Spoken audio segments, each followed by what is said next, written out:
এদের মতন মেয়ে পৃথিবীতে আসে দেখে মেয়েদের এত অসম্মান হয়। মেয়েরা নিজের কারণে নিজে অসম্মানিত হয়। নাহলে চিন্তা করেন এই ধরনের মহিলাদেরকে আসলে কি করা উচিত? এত বড় প্রতারণা কি মাইনা নেওয়া যায়? স্বামী আছে, সব কিছু আছে, তারপরও পরকীয়া করতে হইব? এই ধরনের নারীদের কারণে আসলে ভালো যারা আছে, ভালো স্ত্রী আছে, তাদেরকেও স্বামীরা সন্দেহের চোখে দেখে।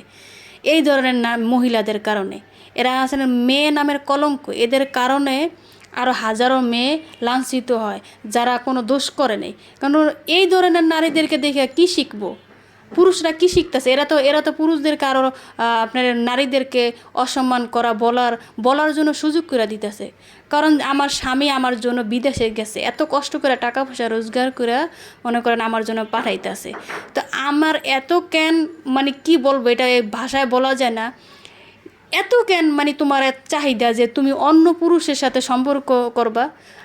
তোমার স্বামী তোমার জন্যই তো রোজগার করার জন্য বিদেশে গেছে। তোমার স্বামী তো বিদেশে যায় আরেকটা বিয়ে করে নেই, অন্য নারীর পিছে ঘুরতেছেন। তো তুমি বাংলাদেশে থেকে কেন এরকম করবা? যদি তোমার করারই ইচ্ছা থাকে তাহলে স্বামীরে ছাইরা দাও। স্বামীরে ছাইরা তারপর আরেকটা ইয়ার লগে যাও। যার সাথে তুমি এগুলো করতেছো সে কি তোমার বিয়ে করার জন্য এগুলো করবো? না। সে যদি তোমার বিয়ে করার হইতো তাহলে তো তোমার আগেই বিয়ে করতো। তুমি স্বামী রাইখা, সন্তান রাইখা, সব রাইখা তুমি অন্য ছেলের সাথে পরকীয়া করবা? তোমার মতন নারীদেরকে কি করা উচিত? মানে এটা পাবলিক কী করবো, জনগণ করবো আর কি।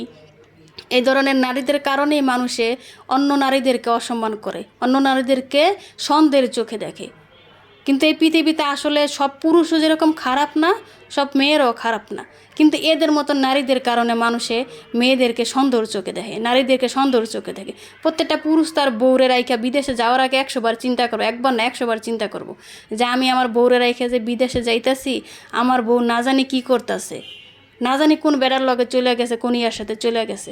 কিন্তু না, সব নারী খারাপ না।